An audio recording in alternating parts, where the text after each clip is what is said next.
एक इंसान अपनी जिंदगी से बहुत परेशान था। वह हर समय अपने आप को कोसता रहता था कि क्या जिंदगी मिली है मुझे, क्या जीवन है। हर परेशानी मेरे साथ ही है, हर दुख मुझे ही आकर घेरता है, हर झंझट मेरे ही सर पड़ती है।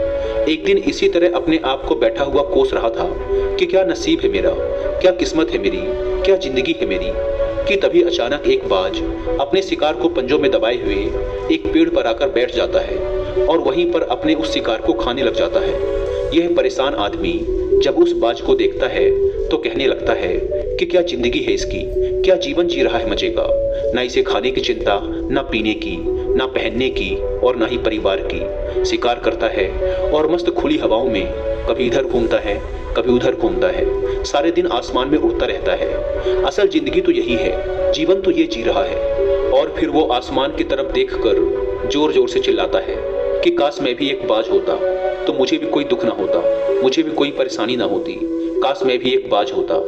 जब वह 2 से 3 बार जोर जोर से चिल्लाता है कि काश मैं भी एक बाज होता तो मुझे भी कोई दुख ना होता, मुझे भी कोई परेशानी ना होती, तो अचानक आसमान में बिजली कड़कने लग जाती है और आसमान से आवाज आती है कि हे इंसान, क्या ये हमने सच सुना कि तू हमारी दी हुई जिंदगी से परेशान है और तू एक बाज बनना चाहता है। तो इस आकाशवाणी को सुनकर यह इंसान हैरान रह जाता है और आसमान की तरफ देखकर कहता है कि हाँ, मैं सच में अपनी इस जिंदगी से बहुत परेशान हूँ, क्योंकि हर परेशानी मेरे साथ ही है, हर दुख मुझे ही है, हर तकलीफ मेरे ही साथ है। तो आसमान से फिर आवाज आती है कि हे इंसान, एक बार फिर सोच ले, हमने तुझे बड़ी प्यारी जिंदगी दी है, लेकिन अगर फिर भी तू चाहता है कि हम तुझे बाज बना दें तो हम तुझे बाज बना देंगे। लेकिन अगर एक बार हमने तुझे बाज बना दिया तो फिर हम तुझे बाज से इंसान दोबारा नहीं बनाएंगे। तो यह आदमी तुरंत जवाब देता है कि मैंने अच्छी तरह से सोच लिया है कि मुझे बाज ही बनना है, और एक बार बाज बनने के बाद मैं दोबारा कभी नहीं कहूँगा कि मुझे इंसान बनना है। तभी ऊपर से आवाज आती है कि जैसी तुम्हारी इच्छा, और वह इंसान बाज बन जाता है। बाज बनते ही वह इंसान खुली हवाओं में उड़ने लगता है, कभी उड़ता हुआ इधर चला जाता है, कभी उड़ता हुआ उधर चला जाता है और सोचता है क्या मजे की जिंदगी है, असल जिंदगी तो यही है, ना कोई चिंता, ना कोई परेशानी, ना कोई डर। वह सारा दिन ऊंचे आसमान में उड़ता रहता है, 2-3 मिनट पंख मारता है, उसके बाद पंख मारना बंद कर देता है और लंबे समय तक हवाओं में तैरता रहता है। इसी तरह हवाओं में तैरते हुए शाम का समय नजदीक आ जाता है तो वह सोचता है कि मेरे पास रहने का एक ठिकाना भी होना चाहिए, मेरा अपना एक घर होना चाहिए जहां मैं रात में आराम कर सकूं। तो यह सोचकर वह छोटी छोटी लकड़ियां इकट्ठा करने लग जाता है और एक ऊंचे पेड़ पर अपना घोंसला बनाने लग जाता है। एक एक लकड़ियां इकट्ठा करके वह अपने लिए एक सुंदर सा घोंसला तैयार कर लेता है और रात में उसी में सो जाता है और सोचता है सुबह उठकर शिकार भी करूंगा और सुबह उठकर फिर से मौज मस्ती भी करेंगे, खुली हवाओं में उड़ेंगे। सुबह होते ही वह शिकार की तलाश में निकल पड़ता है, हवाओं में उड़ता रहता है, ऊपर से जाकर देखता है कि कहीं जमीन में मुझे कोई शिकार नजर आए तो मैं तुरंत जाकर उसे दबोच लूं और वहीं पर खा लूं। लेकिन उसे कोई शिकार नजर नहीं आता।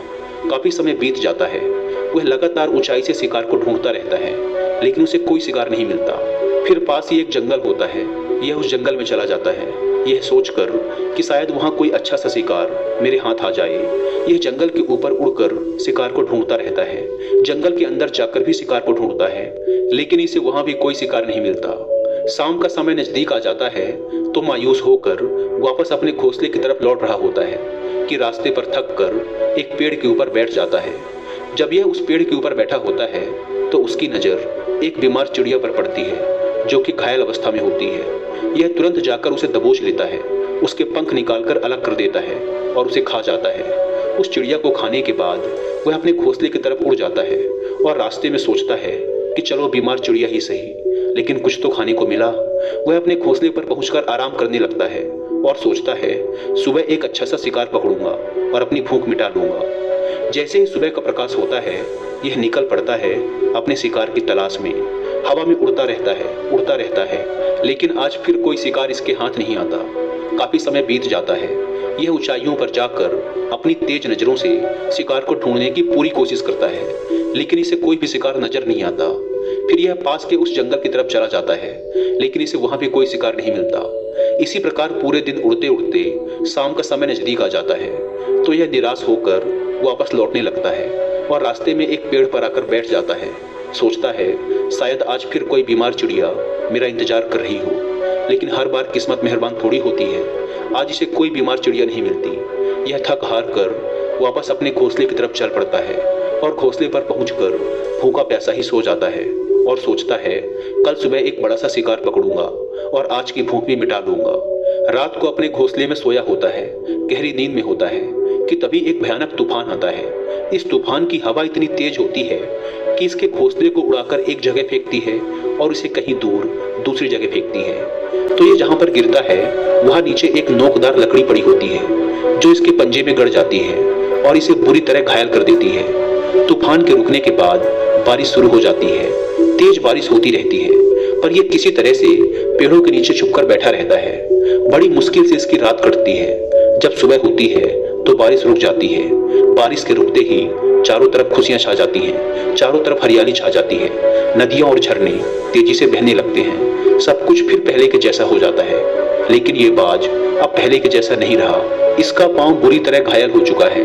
इसके पंजे में जो लकड़ी लगी थी उसकी वजह से इसका पंजा बुरी तरह छत बिछत हो गया है। और मैं आपको बता दूं कि बाज का जो पंजा होता है वह उसके शिकार को पकड़ने के लिए सबसे जरूरी होता है, क्योंकि बाज अपने पंजों से ही अपने शिकार को पकड़ता है, दबोचता है और फिर अपनी चोंच के माध्यम से नोच नोच कर खाता है। लेकिन अब इस बाज का पंजा बुरी तरह से घायल हो चुका था और वह पिछले 2 दिनों से भूखा भी था। यह शिकार की खोज में थोड़ा सा उड़ता है कि शायद फिर कहीं कोई बीमार चिड़िया इसे मिल जाए, लेकिन कहां बार बार कोई बीमार चिड़िया मिलने वाली थी। वह कुछ देर तक उड़ता है लेकिन फिर भूख और दर्द के मारे थक कर एक पेड़ पर आकर बैठ जाता है। वह पेड़ पर आकर बैठ तो जाता है लेकिन उसे पता नहीं था कि यहाँ एक और मुसीबत उसका इंतजार कर रही है।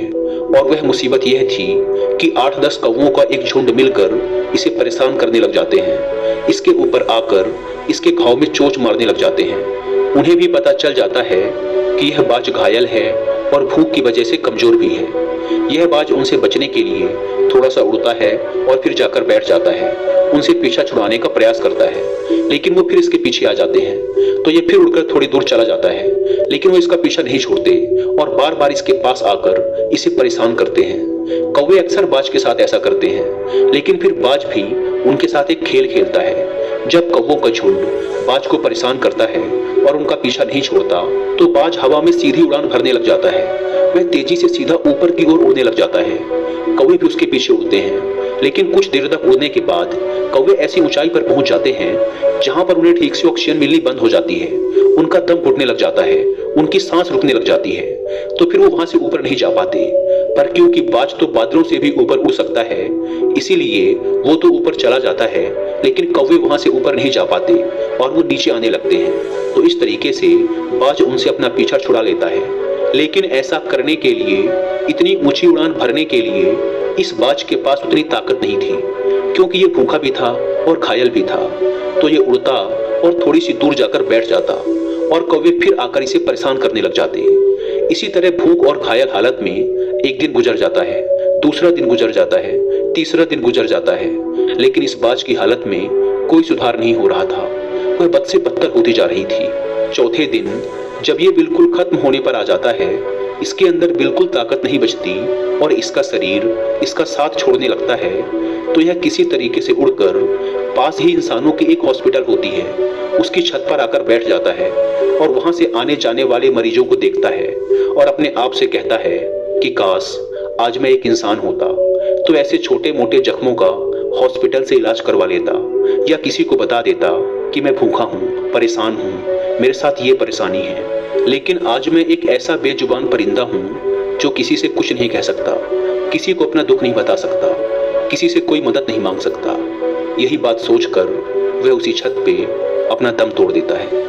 वह अपनी जान की कुर्बानी तो दे जाता है लेकिन साथ ही साथ हमें यह सीख भी दे जाता है कि आपको जैसा बनाया गया है आप जैसे भी हो उसी में खुश रहो और उसी में बेहतर करने की कोशिश करते रहो, ना कि इस बात से परेशान रहो कि काश मैं ऐसा होता, काश मैं वैसा होता, काश मैं ये बन जाऊं। आपको जैसा भी बनाया गया है आप उसी में अपना सर्वश्रेष्ठ करने का प्रयास करते रहो। दोस्तों, ये कहानी तो काल्पनिक है लेकिन हमें जीवन का एक बहुत ही महत्वपूर्ण नियम सिखाकर जाती है कि हम जैसे भी हैं अच्छे हैं, बस हमें उसी में अपना सर्वश्रेष्ठ करने का प्रयास करते रहना चाहिए। धन्यवाद।